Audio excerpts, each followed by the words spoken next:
नमस्कार साथियों। आज 15 मार्च 2026 यूपीएसआई का ये फर्स्ट शिफ्ट का पेपर है। आइए सॉल्यूशन करते हैं। तो लिखा है पहाड़ शब्द का लिंग निर्धारित कीजिए। तो पहाड़ शब्द का लिंग क्या है?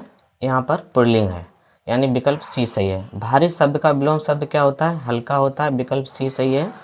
हिंदी वर्णमाला में ऊष्म व्यंजन कौन सा है? तो ऊष्म व्यंजन तीनों सा और हा होता है। तमस उपन्यास के लिए 1975 में साहित्य अकादमी पुरस्कार से किसे सम्मानित किया गया था?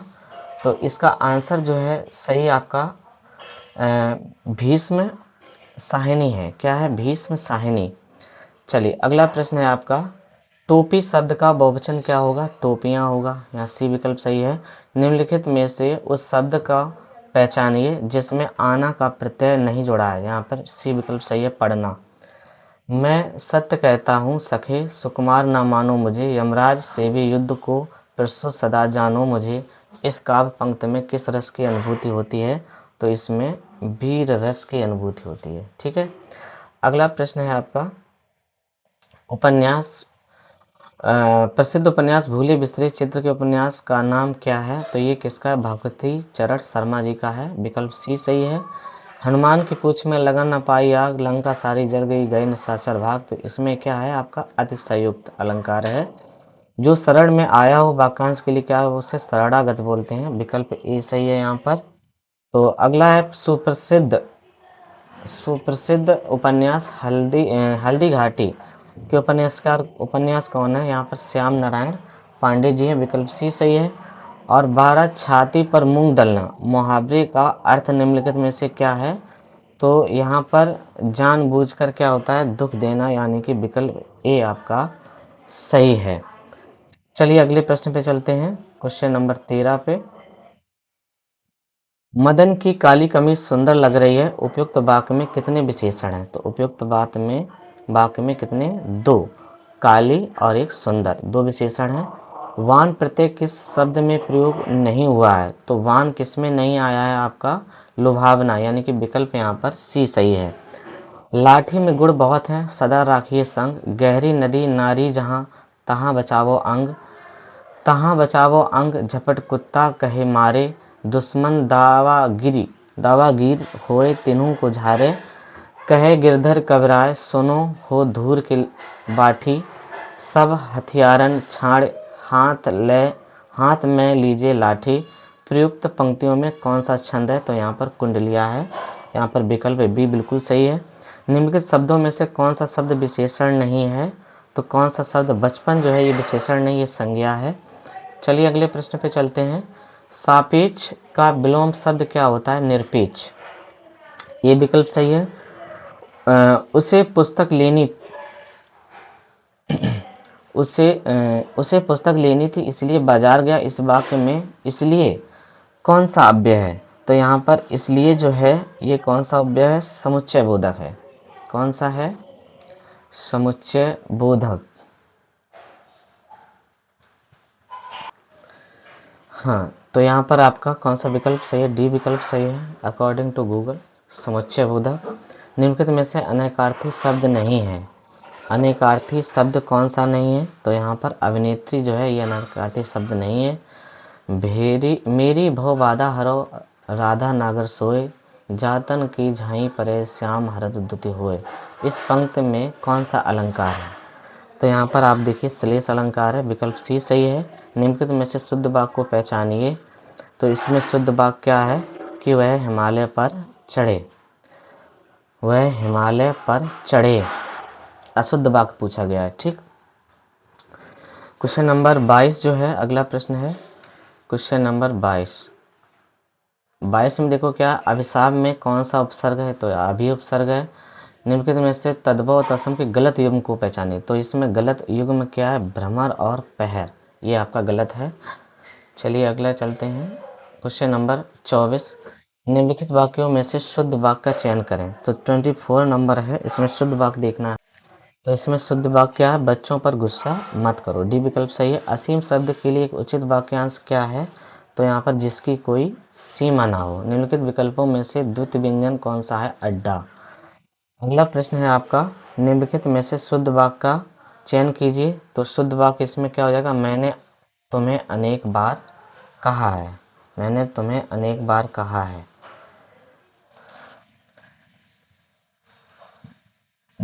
गड़े मुर्दे उखाड़ना का मुहावरे क्या होगा, बीती बातों को लेकर बैठना, सी विकल्प सही है। और क्वेश्चन नंबर 29, राम अब आता ही होगा, इस बाग का काल कौन सा है। तो इस बाग का क्या है, संदिग्ध वर्तमान काल। अगला प्रश्न है आपका, देहलता, देहलता शब्द में कौन सा समास है। तो यहाँ पे कर्मधारय समास है। अगला प्रश्न है आपका, निम्नलिखित में से तत्सम और तद्भव का सही युग्म कौन सा है। तो इसमें आपका निम्ब और नींबू। और निम्नलिखित में से कौन सा वाक्य अशुद्ध है, 32 का आपका बताना है। 32 में कौन सा विकल्प सी सही है। आपके मेहमान किधर चले गए, वह भूमि जो उपजाऊ ना हो उसे ऊसर बोलते हैं। कोयले की दलाली में हाथ काली लोकोक्ति का अर्थ बताना है। तो इसमें इसका अर्थ क्या हो जाएगा, अयोग्य व्यक्ति को बहुमूल्य वस्तु से मिलना, या बुरे की संगत बुराई से, यहाँ पर देखो डी विकल्प सही है, बुरी की संगत से बुराई ही मिलती है। जो अनेक भाषाओं को जानता वो बहुभाषी कहलाता है, विकल्प बी बिल्कुल सही है। एक पैराग्राफ दे रखा है और इस पैराग्राफ को आप सभी लोग ध्यान से पढ़ें। तो यहाँ पर हम आंसर बताते हैं। स्वामी विवेकानंद और उनके शिष्य प्लेग के समय क्या कर रहे थे, वो रोगियों की सेवा कर रहे थे और गलियाँ साफ कर रहे थे। गद्यांश के अनुसार मंडली के मुख्य मतानुसार प्लेग क्यों फैला था, वो ईश्वर के द्वारा लोगों को दंड देने के कारण। ये वहाँ के मंडली के मुखिया के अनुसार है। तो यहाँ विकल्प आपका सी सही है। इसके बाद में 30 का, स्वामी विवेकानंद जी के अनुसार उनके तथा कार्यकर्ताओं के द्वारा किया जा रहा कार्य क्या था। तो यहाँ पर आपका बी विकल्प सही है, पुण्य का कार्य। कोलकाता में कौन सी महामारी फैली थी। तो यहाँ विकल्प सी है, प्लेग। और उपर्युक्त गद्यांश का उचित शीर्षक हो सकता है। तो इसमें आपका क्या है, बी विकल्प सही है, कर्मों का फल। ठीक है, ये हमारे अनुसार हो सकता है सही, या फिर आपका पाप और पुण्य भी हो सकता है, लेकिन हमें बी सही लगा। चलिए, तो हमने यहाँ पर सेक्शन पहला जो था वो कंप्लीट कर लिया है। सेक्शन 2 में आ जाइए, बहुत ही महत्वपूर्ण है आपका सेक्शन 2। चलिए, पहला प्रश्न, निम्नलिखित में से कौन सा भारतीय राज्य चीन के साथ सीमा साझा नहीं करता है। तो यहाँ पर विकल्प ए सही है, आपका मणिपुर। और भारत में जनहित याचिका के संदर्भ में एपोस्टोलरी जुरिस्डिक्शन पत्राचार क्षेत्राधिकार का क्या महत्व है। तो यहाँ पर भी आपका ए विकल्प सही है। यह अदालतों को पत्रों या पोस्ट कार्डों के आधार पर स्वतः कार्रवाई आरंभ करने की अनुमति देता है। कृषि के लिए सहकारी बैंकों में पुनर्वित्त सुविधाएं कौन सी संस्था प्रदान करती है। तो आपका सी विकल्प सही है, नाबार्ड। नाबार्ड प्रदान करता है। इसके बाद में आपका अगला क्वेश्चन है, आयकर अधिनियम की धारा 270 के अनुसार आय की कम रिपोर्टिंग करने पर क्या दंड है। तो यहाँ पर कम रिपोर्ट करने का दे का 50%, यानी बी विकल्प। भारत में पर्यावरण संरक्षण को नियंत्रित करने वाला मुख्य अधिनियम निम्नलिखित में से कौन सा है। तो यहाँ पर विकल्प हमें सी सही, डी सही लग रहा है, पर्यावरण संरक्षण अधिनियम 1986। चलिए आगे चलते हैं। उत्तर प्रदेश में तहसीलदार की प्राथमिक भूमिका क्या है। तो राजस्व संग्रहण और प्रशासन एवं प्रशासन का है। CAM इंक्रूसिशन एसिड मेट्रोबोलिज्म में पौधों में कार्बन डाइऑक्साइड रात भर इस प्रकार संग्रहित होती है, कैसी होती है संग्रहित। तो यहाँ पर आपका पहला विकल्प है, मैलिक अम्ल में, मैलिक अम्ल के द्वारा। जनसांख्यिकी संक्रमण परिवर्तन के प्रथम चरण की विशेषता क्या है। तो प्रथम चरण की इसमें विशेषता क्या है, यहाँ पर उच्च जन्म और मृत्यु दर, सी विकल्प सही है। भारतीय संविधान में राजनीति, भारतीय संविधान में चलिए अगले प्रश्न चलते हैं। भारतीय संविधान में राजनीति निर्देशक सिद्धांत का क्या महत्व है। तो यहाँ विकल्प ए सही है आपका, ये सरकार को आर्थिक सामाजिक नीतियाँ स्थापित करने के लिए दिशा निर्देशित करता है। चलिए अगला प्रश्न है आपका, कौन सी कोशिकाएं रोगजनक की अनुक्रिया में एंटीबॉडीज उत्पन्न करती हैं। तो यहाँ ए विकल्प सही है, बी लिम्फोसाइट्स। कौन सा संशोधन शिक्षा के अधिकार को मौलिक अधिकार बनाता है। तो 86वां संशोधन जो है वो शिक्षा के अधिकार को मौलिक अधिकार के रूप में बनाता है। क्वेश्चन नंबर 52 देखिए, भारतीय संविधान का निम्नलिखित में से कौन सा अनुच्छेद पंचायतों की संरचना से संबंधित है? तो यहाँ पर अनुच्छेद आपका सी जो है 243 सी जो है ये सही है। दिल्ली सल्तनत पर किस महिला ने एकमात्र महिला शासक ने शासन किया था? तो रजिया सुल्तान ने। बी विकल्प सही है। केंद्रीय मंत्रिमंडल की बैठकों में कौन भाग ले सकता है? कैबिनेट के मंत्री। कैबिनेट के मंत्री, ठीक है। अगला, कंप्यूटर नेटवर्किंग सिस्टम में मैक एड्रेस को दर्शाने के लिए उपयोग की जाने वाली बिट की लंबाई क्या है? ये 48 बिट होती है। भारत के पहले प्रधानमंत्री कौन थे? ये तो बच्चा बच्चा जानता है, पंडित जवाहरलाल नेहरू। भारतीय नागरिक सुरक्षा संहिता 2023 की कौन सी धारा अनुपस्थिति में विचारण या परीक्षण को प्रस्तावित करती है? तो धारा जो है आपका यहाँ पर ए विकल्प सही है, धारा 356। अगला प्रश्न है आपका, तस्मानिया द्वीप राज्य किस देश में स्थित है? तो ये ऑस्ट्रेलिया में स्थित है, आपका बी विकल्प सही है। कौन सी पर्वत श्रृंखला जो है फ्रांस और स्पेन के बीच प्राकृतिक सीमा बनाती है? तो ये यहाँ पर विकल्प आपका सी है, पाइरेनीस। पाइरेनीस। चलिए अगले प्रश्न पे चलते हैं। तो भूमि अधिग्रहण, पुनर्वास और पुनर्स्थापन अधिनियम 2013 में उचित मुआवजे और पारदर्शिता के अधिकार का प्राथमिक उद्देश्य निम्नलिखित में से कौन सा है? तो यहाँ पर आपका ए विकल्प सही है, अधिग्रहित भूमि के लिए उचित मुआवजा सुनिश्चित कराना। अगला प्रश्न है, हिंदी साहित्य में उपन्यास सम्राट किसे कहा जाता है? तो यहाँ पर आपका मुंशी प्रेमचंद जो है, सी विकल्प बिल्कुल सही है। अगला प्रश्न है आपका, भारतीय संविधान की व्याख्या करने का अंतिम अधिकार किसके पास है? तो भारत के सर्वोच्च न्यायालय के पास में है। भूमि अधिग्रहण, पुनर्वास और पुनर्स्थापन अधिनियम 2013 के तहत सार्वजनिक निजी भागीदारी यानी PPP परियोजना में भूमि अधिग्रहण के लिए प्रभावित परिवारों के आवश्यक सहमति का न्यूनतम प्रतिशत क्या है? काफ़ी कठिन क्वेश्चन पूछ लिया है, तो इसमें 70% आंसर हमें सही लग रहा है। अनुच्छेद 360 के तहत जारी किए गए वित्तीय आपातकाल की घोषणा के लिए संसद के पास अनुमोदन के लिए कितना समय होता है? तो यहाँ पर देखिए 2 महीने का समय होता है, लेकिन अधिकतम 6 महीने तक आपातकाल लगाया जा सकता है, इससे ज़्यादा नहीं। तो लेकिन पूछा यहाँ पर है 360 अनुच्छेद 360 के तहत जारी किए गए वित्तीय आपात की घोषणा के लिए संसद के पास अनुमोदन के लिए कितना समय होता है? तो 2 महीने होता है। तो यहाँ पर विकल्प बी बिल्कुल सही है। चलिए क्वेश्चन नंबर 65 देखिए। क्वेश्चन नंबर 65 में देखिए, किशोर न्याय, बच्चों और देखरेख की संरक्षण अधिनियम 2015 के तहत बाल कल्याण समितियां CWC का उद्देश्य क्या है? ज़रूरतमंद बच्चों के लिए देखभाल और संरक्षण प्रदान करना। यहाँ पर विकल्प डी बिल्कुल सही है। उत्तर प्रदेश राज्य के संवैधानिक प्रमुख कौन है? तो यहाँ पर आपका सी विकल्प सही है, राज्यपाल। अगला प्रश्न है आपका,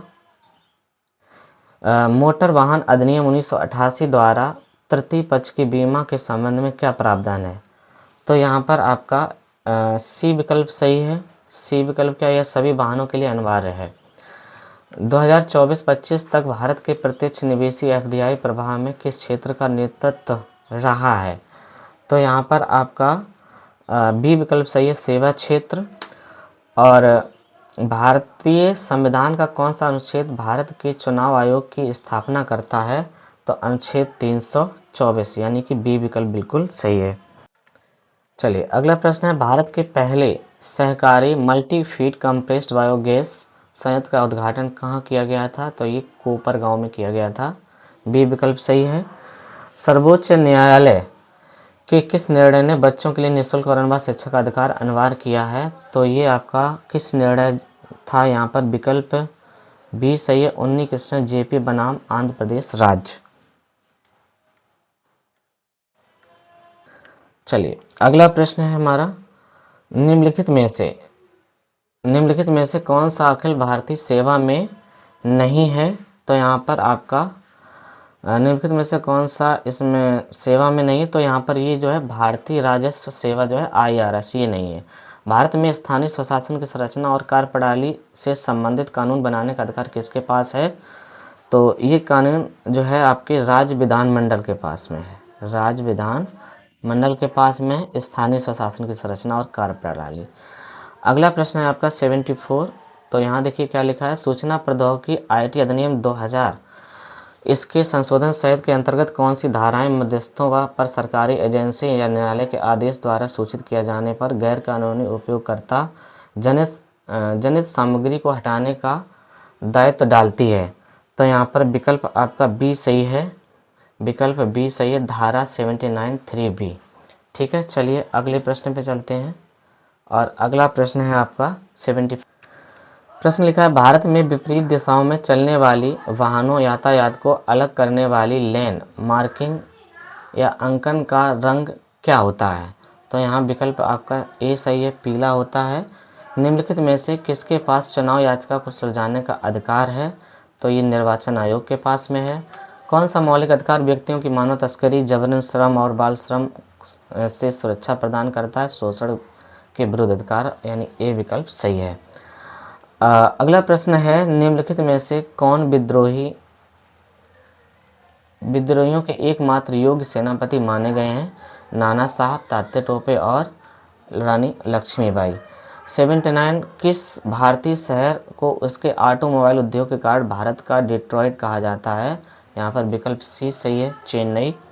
और इसके बाद में आपका 80 नंबर का क्वेश्चन है, लैंगिक अपराधों में बालकों का संरक्षण अधिनियम पॉक्सो एक्ट 2012 विशेष रूप से किस आयु वर्ग की रक्षा करता है? तो ये 0 से 18 वर्ष, क्योंकि 18 वर्ष से अगर कम आयु है तो वो नाबालिग माना जाता है और नाबालिग है तो पॉक्सो एक्ट लग जाता है। तो यहाँ पर विकल्प सी सही है। ठीक है, तो बच्चों हमने 1 से लेकर 80 तक क्वेश्चन हम इस वीडियो में आपको सॉल्व कराए हैं और आगे आपके मैथ और रीजनिंग के क्वेश्चन है, इसका हम दूसरा वीडियो बहुत ही जल्दी अपलोड करेंगे।